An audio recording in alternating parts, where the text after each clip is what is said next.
최근 유튜브 영상에 과일과 농산물 위탁 판매가 유행 중이었는데요. 과일 위탁 판매? 저는 생각이 좀 다릅니다. 결론부터 말씀드리자면 과일과 농수산물 위탁 판매 안 하시는 걸 추천드립니다. 물론 초기 판매 경험을 쌓기 위해 경험 삼아 하시는 건 좋습니다. 우선 과일 농수산물 위탁 판매의 장단점부터 설명해 드릴 건데요. 이거는 제가 몇 년 전에 건강보험료 문제로 과일과 제철 농수산물 쇼핑몰에서 약 1년간 일을 했기 때문에 정말 잘 설명해 드릴 수 있을 것 같습니다. 먼저 단점부터 설명을 해 드릴게요. 제가 일했던 쇼핑몰은 빅파워 쇼핑몰이었고 매출이 잘 나올 때는 하루에 1000만원, 안 나올 때는 300에서 500만원, 그러니까 평균 일매출이 한 300에서 400만원 정도 나왔던 걸로 기억합니다. 정확하진 않지만 월 매출이 5천에서 1억 정도 나왔던 것 같습니다. 와, 월 매출 1억 그러면은 연 매출 12억이네? 그러면 12억 버는 거야? 라고 생각하실 수 있을 거예요. 근데 현실은 어떨까요? 직원들 월급 주고 이것저것 다 떼고 CS와 반품 처리하고 남은 돈을 계산해 보면은 대표님이 저보다 훨씬 더 못 미치는 돈을 가져가고 계셨습니다.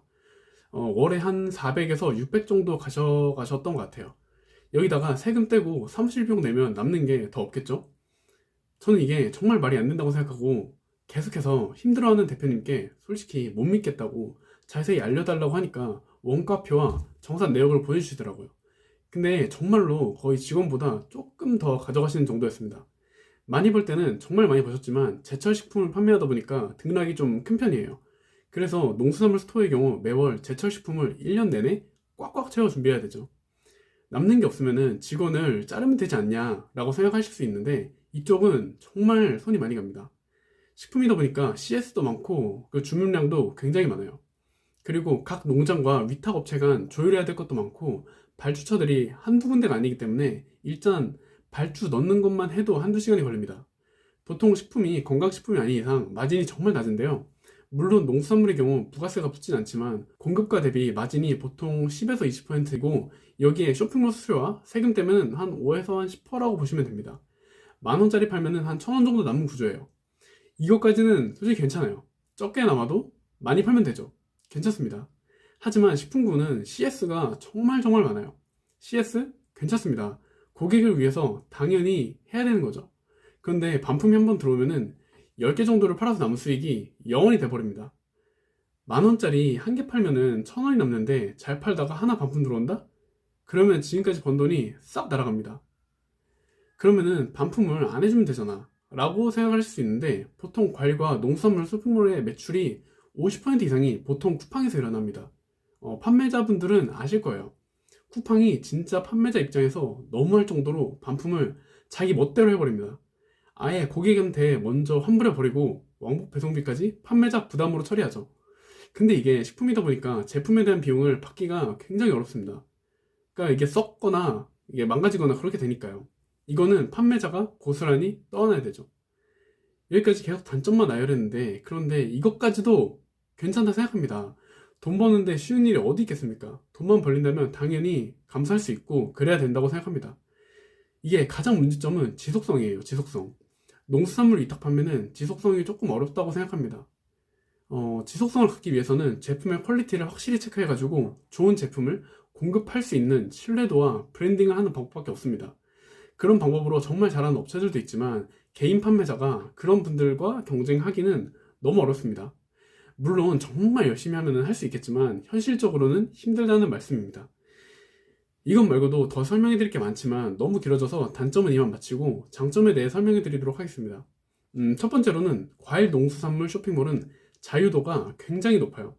이것도 위탁 판매이기 때문에 노트북 한 대만 있으면 전 세계 어디든지 일을 할 수가 있습니다. 두 번째로는 정말 확실하게 돈을 벌 수 있다는 것입니다. 여기 그 과일 농수산물은 진짜 형편없게 운영하지 않는 이상 진짜 판매는 무조건 일어납니다. 그리고 매출의 크기도 달라요. 대부분 두세 개 이상 사시고 식자재용으로 수십 개 사시는 분들도 꽤 많습니다. 제가 두 눈으로 봤어요. 그렇기 때문에 농수산물 위탁은 돈을 확실하게 벌 수 있다는 장점이 있습니다. 세 번째로는 소싱하기가 너무 쉽다는 겁니다. 디테일한 거는 길어서 설명해 드릴 수는 없는데요. 소싱하기가 굉장히 쉬워서 쇼핑몰 라인업을 만들고 판매하기까지 정말 간편합니다. 근데 당연히 물론 좋은 제품을 소싱하는 건 어렵긴 하죠. 네 번째로는 차별화가 쉽다는 겁니다. 과일이나 야채 생선들은 다 똑같이 생겼어요. 귤을 판매한다면 제주산이든 어디든 간에 다 똑같이 생겼기 때문에 포장 방식을 다르게 하거나 구성, 무게를 다르게 해서 차별화하여 판매하기가 좋습니다. 장점은 이것 말고도 정말 많지만 영상이 길어지니까 여기까지 하고, 제가 말씀드리고 싶은 거는 농수산물 쇼핑몰은 경험 삼아 한번 해보시면 좋다는 것이고, 리스크는 제로에 가깝고 돈도 확실히 벌 수 있습니다. 그렇지만 지속성이 좀 떨어지고 계속 매출을 내려면 많은 광고비를 불가피하게 써야 됩니다. 뭐 네이버 광고도 있고, 정말 솔직하게 말씀드리면 네이버 CPC와 쿠팡 광고, 뭐 다른 오픈마켓 광고는 기본으로 돌리셔야 되고, 거기다가 꾸준한 가구매 작업과 리뷰 작업하시고 슬롯이나 리워드로 트래픽을 써가지고 클릭수를 늘려 순위를 계속해서 상위 페이지로 올려놓거나 거기를 유지를 해야 돼요. 뭐 가구매야 직접 하면 돈이 얼마 안 들지만 트래픽은 키워드 경쟁에 따라 단가가 달라지기 때문에 정말 정말 돈이 많이 들어갑니다. 상위 판매자는 이미 다 그렇게 하고 있고요. 그거 말고도 정말 많은 마케팅을 합니다. 돈을 정말 많이 쓰고 있어요. 안 그러면은 살아남기가 솔직히 힘듭니다. 근데 그래도 괜찮아요. 근데 그렇게 살아남더라도 지속성이 있으면 좋지만 저는 개인적으로 지속성이 있는지는 잘 모르겠어요.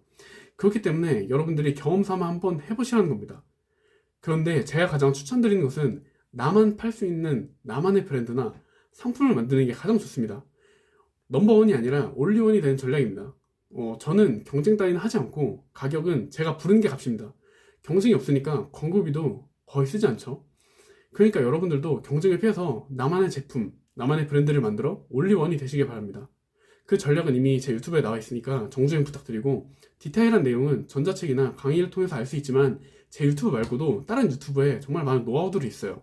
근데 관심 있으신 분들은 더보기에 카톡방이나 메일로 문의를 주시면 됩니다. 이번 영상도 시청해주셔서 감사드리고 다음 영상에서 뵙겠습니다. 감사합니다.